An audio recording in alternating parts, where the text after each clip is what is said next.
G'day guys, as you can tell by the title, this is a sleep tips video. I am not an expert, I am a mum of two. I have a 3-year-old and a 1-year-old, and I am sharing these tips with you as if we were sitting around at mum's group and you said, how have you got your kids to sleep through the night? So this was actually a requested video and I'm so sorry it has taken me so long to do. I didn't realise it's actually been 5 months since you requested this video, Shani. So I'm sorry, but today here it is. My first tip is have a bedtime routine. So we do tend to do in the same order each night before the kids go to bed. And I will get into those specifics if you're interested at the end of the video, because I just want to say that if you've already got a bedtime routine, there's more tips to come. But if you want the specifics of what we do, then I'll share that at the end of the video. We've had a bedtime routine for both kids since they were little babies, and it's worked really well for us. It's just so predictable.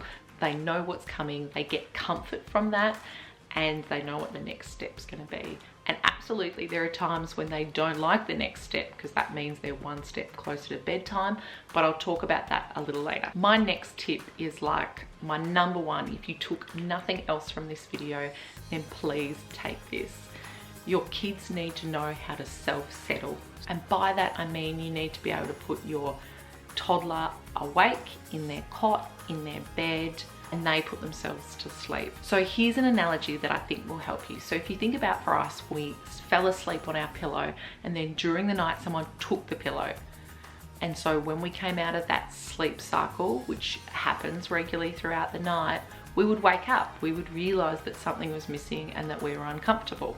So it's the same for kids. If we rock them or pat them to sleep, then when they come out of their sleep cycle, they're going to notice that they're not patting and they're going to want that. It's a bit like, you know, when your kid's in the car and you're driving along and they fall asleep and then you stop and then they know, well, they're in the pram and you're rocking the pram and you stop rocking it and then they wake up. They've come into a light stage of their sleep and they notice that something's missing that was there before and they want that back again. My next tip is white noise. So we have used white noise for both our kids. The one that we're still using with my son is just raining. It was a white noise app that I've just got on an old phone that I've just recorded and it just plays on repeat. I've also used music for dreaming with our daughter, but this time with my second, I've just stuck with the raining white noise. So I really do think white noise is essential. We will even use the white noise on road trips. It's not as part of the radio, but near where his car seat is. So it's just that cue, once again, the white noise is on, it's time to sleep. And then when he comes into a light stage of sleep, if he hears the sound again, he might then go into the next sleep cycle. My next tip is to have a comforter. So I've done a video with my daughter where I shared Taggy that I made and she used these as comforters. Whereas with my son, he just loved one of my tops. So I tied a knot in it and he sleeps with one of my tops. Had it since his arms were out and he would hold on to it, and he even likes to sleep on it. So that's why the knot's important for him. We have tried some toys, but this is what he comes back to. So this is what works for him. My 3-year-old still has her teddy comforter. And sleeps with her every single night and just cuddles her. It's really beautiful to see. My next tip is a dark room. So the way to check how dark your room is, and I think this is particularly important for babies and toddlers as they're getting older, more and more light will come into the room, and I still find that the kids can sleep. But initially when they were babies and early toddlers, I would have the room as dark as possible. And how I would check this is I would go into their room, shut the door and see if I could see my hand. If I could see my hand, the room was too light and I'd make it darker. My next tip is stay consistent with what you do. With our first, like I said, we actually changed white noise thinking that that could have been the problem. But in hindsight, I don't think it was. It was just she was going through a developmental stage and she wasn't keen to go to bed.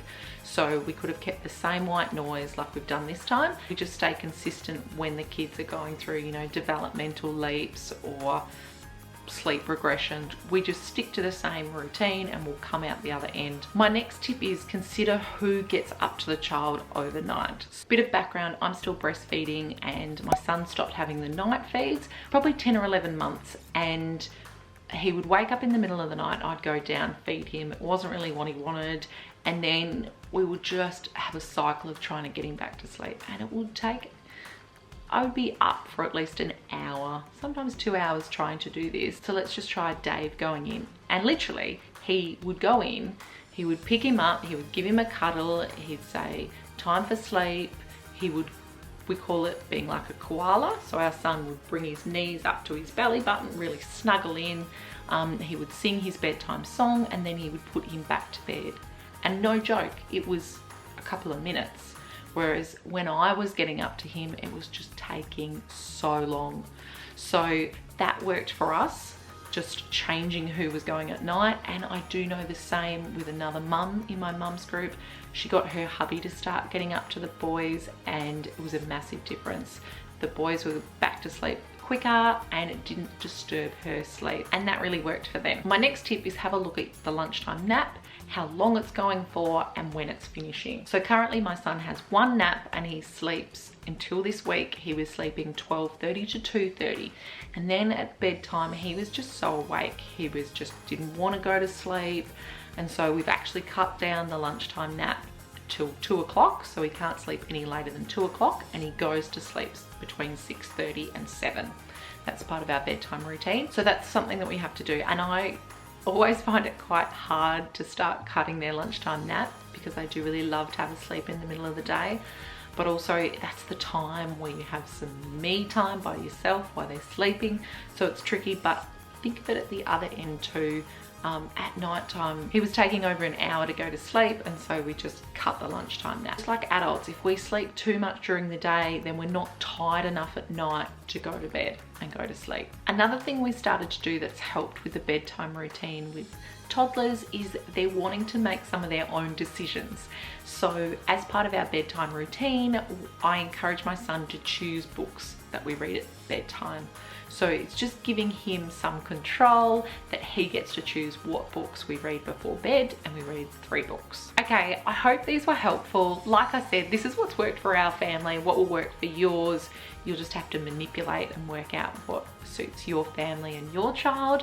The last thing I wanted to talk about was our bedtime routine, because like I said, we have had this very consistent for a long time now, and it works really well for us. So we do an early dinner at about 5 o'clock, and yes, Dave and I eat at that time too. And then they play, burn off some of that energy after having dinner. And then we have a bath, and they brush their teeth in the bath. Then after the bath, they have a cup of milk in the kitchen. They're already in their pajamas. And then bedtime, we read some books. We have the white noise on while we're reading books.